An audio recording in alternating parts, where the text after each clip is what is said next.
Albert Einstein ने एक बार कहा था, everybody is a genius, but if you जज a fish by its ability to climb a tree, it will live its whole life that it is stupid.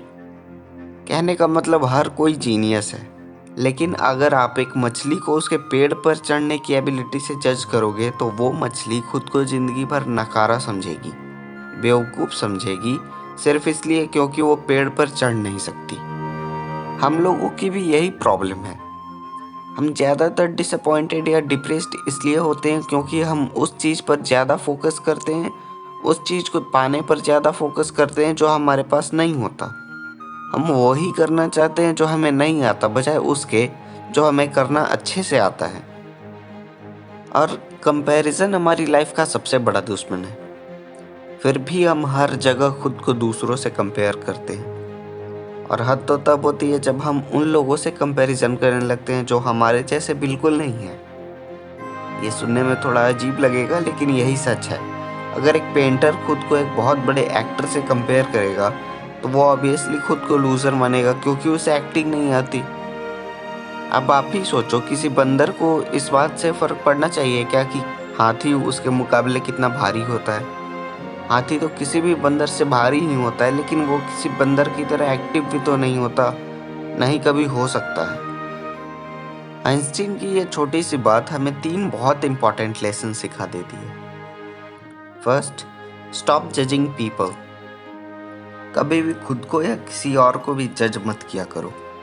जरूरी नहीं है कि जिसके एग्जाम्स में अच्छे मार्क्स आते हैं वही लाइफ में कुछ बन सकता है, कुछ कर सकता है। दुनिया में, लाइफ में और भी कई एग्ज़ाम्स होते हैं, और ये एग्ज़ाम्स कागज़ के पन्नों पर तो बिल्कुल नहीं होते। इन एग्ज़ाम्स को पास करना एक इंसान के लिए ज़्यादा ज़रूरी है। So marks doesn't matter in long term. आपको जो दिल से करना पसंद हो वो आपके लिए ज़्यादा ज़रूरी होनी चाहिए। आप अपने अंदर के जीनियस को ढूंढो, न कि खुद को दूसरों की एबिलिटीज़ के अकॉर्डिंग जज करने लग जाओ। आप एक्चुअल में खुद को ढूंढो। ये देखो कि आपकी खुद की क्या एबिलिटी है जिसकी वजह से आपकी अपनी एक अलग आइडेंटिटी बन सके। Second, what success means to you. आपके हिसाब से सक्सेस क्या है? क्या आप दूसरों की सक्सेस को देखकर ये सोचते हो कि अगर आप उसकी तरह बन गए तभी सक्सेसफुल कहलाओगे? बहुत से लोग तो अमीर बनने को सक्सेस मानते हैं, जो कि सरासर गलत है। इस दुनिया में बहुत से ऐसे सक्सेसफुल लोग हैं जो पैसे के मामले में बहुत गरीब हैं, लेकिन अपने टैलेंट या पैशन की वजह से सक्सेसफुल हैं और खुश हैं। आप अपने खुद की एबिलिटी को पहचानो और अपने सक्सेस का पैरामीटर खुद सेट करो। सक्सेस का कोई स्केल नहीं होता कि दुनिया ने ये लिमिट सेट कर दिया तो अगर आप इस लिमिट तक पहुंच जाते हो या इसे क्रॉस कर जाते हो तभी सक्सेसफुल कहलाओगे। आपकी जो खुद की एबिलिटीज़ हैं उसके हिसाब से, उनके अकॉर्डिंग अपनी सक्सेस का लेवल फिक्स करो, ना कि दूसरों की स्किल्स को और दूसरों की लेवल्स को देखकर। Third is mind your own business. एक आदमी जिस दिन से दूसरों से खुद को compete करने लग जाता है वो आदमी उसी दिन से खुद को कमज़ोर करना, खुद को लूज़र बनाना शुरू कर देता है। आपको दूसरों से नहीं, खुद से compete करना है, खुद को चैलेंज करना है।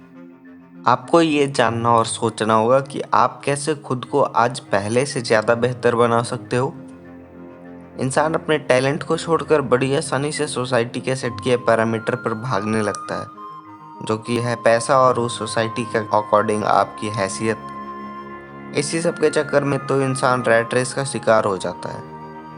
यही तो रीज़न है कि 90% लोगों को अपनी जॉब पसंद नहीं होती, क्योंकि वे उस हद तक मेहनत कर सकते हैं लेकिन उस मेहनत को सही डायरेक्शन में नहीं ले जा पाते, और एक अनसक्सेसफुल आम आदमी बनकर रह जाते हैं जो कि अपनी जॉब को बस सोसाइटी के पैरामीटर में फिट करने के लिए कर रहा होता है। भाड़ में गए स्किल्स, भाड़ में गया पैशन, भाड़ में गया टैलेंट, बस ज़िंदगी भर लगे रहेंगे चूहा दौड़ में, क्योंकि सोसाइटी के अकॉर्डिंग यही सक्सेस है। तो सोसाइटी के हिसाब से फिक्स किए हुए सक्सेस पैरामीटर को छोड़ो और अपने सक्सेस की डेफिनेशन खुद लिखो, क्योंकि तुम किस लेवल तक पहुंचने को सक्सेस मानते हो ये तो तुम्हें पता होगा ना। अपने सपनों पे काम करो, अपने स्किल्स को इम्प्रूव करो। कभी भी अपनी एनर्जी, अपनी एबिलिटी को गलत डायरेक्शन में मत जाने देना, नहीं तो शायद उस डायरेक्शन में कुछ बन भी जाओ, लेकिन खुद की डायरेक्शन में मे बी ओवर अचीवर बन सकते थे, वो अपॉर्चुनिटी को खो दोगे। हमेशा अपनी डायरेक्शन, अपनी फील्ड में अपनी एनर्जी को यूज़ करो, ना कि दूसरों की फील्ड में ज़बरदस्ती घुसकर। क्योंकि अगर उस फील्ड में घुस भी गए और कुछ बन भी गए तो बस चूहा दौड़ के चूहे बन के रह जाओगे। इस वीडियो से अगर कुछ सीखे हो तो इसे शेयर कर देना, और ऐसी ही और भी वीडियोस देखना चाहो तो चैनल को सब्सक्राइब कर लो। I Himanshu Kumar wishing you all the very best for your upcoming future. Be happy and stay positive.